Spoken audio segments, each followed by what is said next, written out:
Hello friends, इस video में हम लोग डिस्कस करने वाले हैं फील्ड डिसॉर्प्शन टेक्निक के बारे में। ये भी मास स्पेक्ट्रोमेट्री का एक टाइप का आयोनाइजेशन टेक्निक है जो रिप्रेजेंट करता है सॉफ्ट आयोनाइजेशन टेक्निक को। So let's see the details about this ionization technique. तो जब भी हम लोग फील्ड डिसॉर्प्शन टेक्निक का बात करते हैं तो पहला चीज ये किसके लिए यूज होता है, ये यूज होता है ऐसे कंपाउंड्स जो थर्मोलेबाइल हो, मतलब हीट में जो डिकम्पोज हो जाते हो, एंड जो नॉन वोलेटाइल हो। तो इस तरीके के जो भी कंपाउंड्स होते हैं उनका आयनाइजेशन के लिए हम लोग ये टेक्निक यूज करते हैं। तो इसमें कौन कौन से कंपाउंड आ जाएंगे? फॉर एग्जांपल इसमें आपके आ जाते हैं पॉलीमर्स, कार्बोहाइड्रेट्स, पेप्टाइड्स और ऑर्गेनिक एंड इनऑर्गेनिक सॉल्ट्स।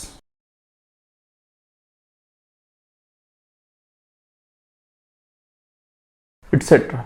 तो इस तरीके के जो भी कंपाउंड होंगे उनके आयनाइजेशन के लिए हम लोग usually field desorption technique use करते हैं। अब यहाँ पर इसका इंस्ट्रूमेंट में क्या क्या चीज होता है वो पहले देख लेते हैं। तो इसमें एक तो कैथोड होता है, ये आपको दिख रहा है, ये कैथोड है, और एक एनोड होता है, ये आपका एनोड है। तो यहाँ पर एनोड में एक स्पेसिफिक स्ट्रक्चर होता है जिसके कारण ये फील्ड डिसॉर्प्शन पॉसिबल हो पाता है। इसका जो एनोड होता है ये मेटल इमिटर होता है, और दूसरा इसके जो टॉप में है कार्बन का जो माइक्रो निडिल लगे हुए होते हैं, ये देख रहे हैं शार्प निडिल लगा हुआ है, ठीक है, ये कार्बन का बना हुआ होता है। उसके कारण जो वोल्टेज का पोटेंशियल ग्रेडियंट है वो काफी ज्यादा हाई हो जाता है।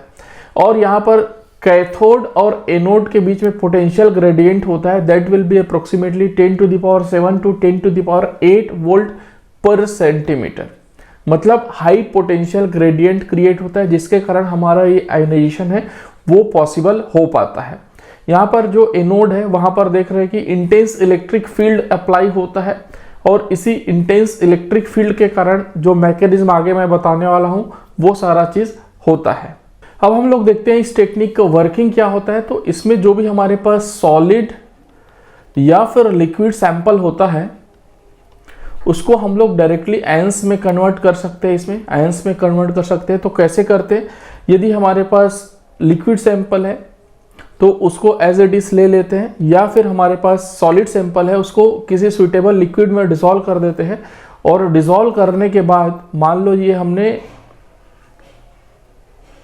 इसमें सैंपल डिसॉल्व कर दिया है, तो इस सैंपल में क्या करेंगे, ये जो हमारे पास एनोड है जिसमें कार्बन माइक्रो निडल है, तो ये माइक्रो निडल को इसमें डुबा देंगे, ठीक है, इसमें डुबा देंगे, माइक्रो निडल को इसमें डुबा देंगे। तो क्या होगा, अब ये जो कार्बन माइक्रो निडल है इसके टिप में सैंपल हमारा आ जाएगा, जो लिक्विड है इवापोरेट हो जाएगा, और सैंपल जो सॉलिड सैंपल है, ठीक है, जो एनालाइट है वो इसके टिप में आ जाएगा, इन निडल्स के टिप में। तो अल्टीमेटली हमें ये चीज सैंपल मिल गया। उसके बाद जब हम लोग ये पोटेंशियल अप्लाई करेंगे, ठीक है, कैथोड और एनोड में पोटेंशियल अप्लाई करेंगे, तो यहाँ दो मैकेनिज्म होता है। एक मैकेनिज्म होता है जिसको हम लोग बोलते हैं फील्ड आयोनाइजेशन, और दूसरा मैकेनिज्म होता है उसको हम लोग बोलते हैं कैटायन अटैचमेंट, ठीक है। तो एक होता है फील्ड आयोनाइजेशन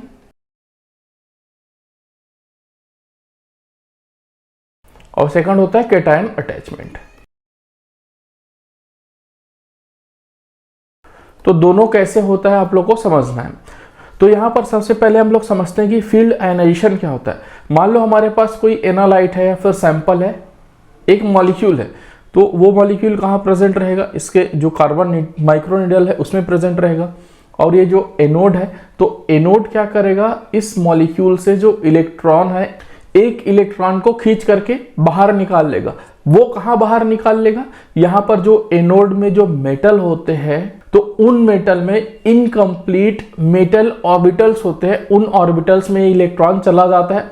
तो अल्टीमेटली ये जो मॉलिक्यूल है उसमें से एक इलेक्ट्रॉन निकल गया तो क्या हो जाएगा, ये पॉजिटिवली चार्ज हो जाएगा और हमें M+ मींस मोलिकुलर आयन मिल जाएगा, ठीक है। तो ये हो गया फील्ड आयोनाइजेशन। इसी में एक और प्रोसेस होता है कैटायन अटैचमेंट। तो कैटायन अटैचमेंट कैसे होगा, मान लो हमारे पास मॉलिक्यूल है तो उसके साथ कोई कैटायन अटैच हो जाएगा। जैसे यहाँ पर आप देख रहे हो कि मेटल एमिटर है, तो यहाँ पर से कोई कैटायन आएगा, मान लो आपका H+ आ गया या फिर M है और Na+ आ गया, तो ये जो कैटायन है वो अटैच हो जाएगा। अटैच होने के बाद ये क्या बना लेगा, MH, और पूरे में ये पॉजिटिव चार्ज आ जाएगा, और M+Na है तो MNA, पूरे में पॉजिटिव चार्ज आ जाएगा। तो अल्टीमेटली ये जैसे देखेंगे तो ये हमारे पास क्वासी मोलिकुलर आयन बन गया, जो केमिकल आयोनाइजेशन में भी बन रहा था।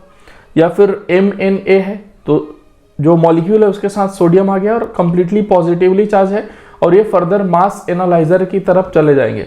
तो अल्टीमेटली आप ये देखें या फिर ये देखें या फिर ये देखें, सारे पॉजिटिवली चार्ज्ड हैं, और मास एनालाइजर में हम लोग पॉजिटिवली चार्ज्ड आयन को स्टिमेट करते हैं, तो ये अल्टीमेटली मास एनालाइजर में चला जाता है, और इस तरीके का जो ये हमारा मॉलिक्यूल है वो क्या हो जाता है, आयोनाइज हो जाता है। तो ये सारा आयोनाइजेशन कहाँ पर हो रहा है, ये जो कार्बन माइक्रोनीडल है उसके टिप पे हो रहा है। अब क्या होता है, जब इसका आयोनाइजेशन हो जाता है, चूंकि ये सारा चीज ionize means positively charged anode में है, तो एनोड इन पॉजिटिवली चार्ज्ड आयंस को क्या कर देता है, रिपेल कर देता है, रिपल्सन कर देता है, जिसको हम लोग बोलते हैं कूलॉम्बिक रिपल्सन। ठीक है, तो यहां पर ये सारे जो पॉजिटिव आयन है रिपेल कर देता है, मतलब यहां से ये बाहर निकल जाता है और इधर आ जाता है। ये सारे रिएक्शन हो यहीं पर रहे हैं, ये सारे जो कार्बन माइक्रोनीडल के टिप पे हो रहे हैं, लेकिन हमने लिखा यहाँ पर है, तो अल्टीमेटली ये इधर पर आ जाते हैं और ये फिर फर्दर इधर मास एनालाइजर में चले जाते हैं एनालाइज होने के लिए।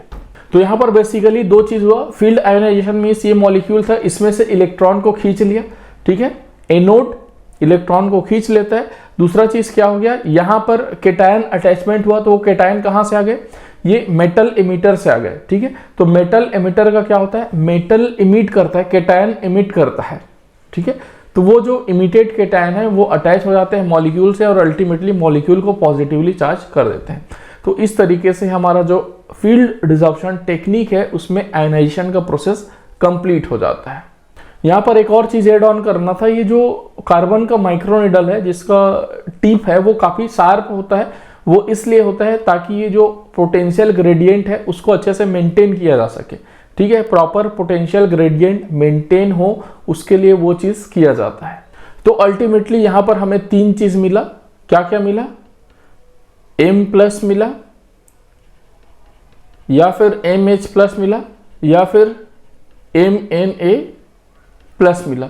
ठीक है, ये तो अब आपके मन में सवाल होगा कि भाई इसका फ्रेगमेंटेशन होगा कि नहीं, तो इनका जो फ्रेगमेंटेशन है वो नहीं होता है, इनका और फर्दर फ्रेगमेंटेशन जो है वो क्या होता है, नहीं होता है, because they don't have sufficient internal energy. इनके पास उतना इंटरनल एनर्जी नहीं होता है कि वो फ्रेगमेंट हो पाए,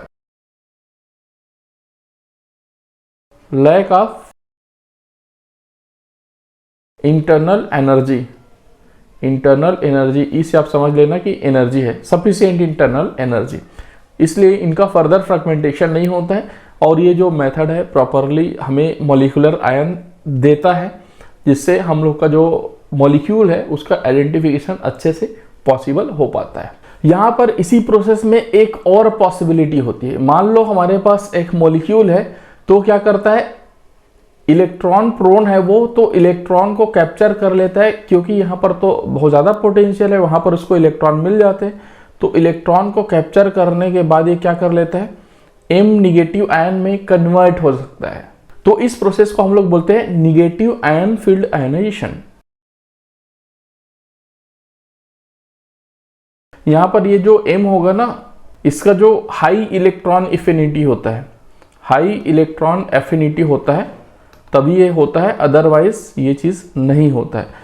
और मास स्पेक्ट्रोमेट्री में जैसा कि हमने स्टार्टिंग में बताया था कि जो पॉजिटिव आयन है उसको हम लोग एस्टिमेट करते हैं, साथ में ये भी बताया था कि जो निगेटिव आयन है उसका भी एस्टिमेशन अलग तरीके से करते हैं। तो इस तरीके से यहाँ पर ये निगेटिव आयन भी बन सकता है इस फील्ड डिसॉर्प्शन में, जिसका एस्टिमेशन डिफरेंट टेक्निक से करते हैं। वो हो सकता है हम लोग फर्दर वीडियो से उसमें डिस्कस करेंगे। अभी इस वीडियो में इतना ही। आई होप आपको फील्ड डिसॉर्प्शन अच्छे से क्लियर हो गया होगा। Thank you so much.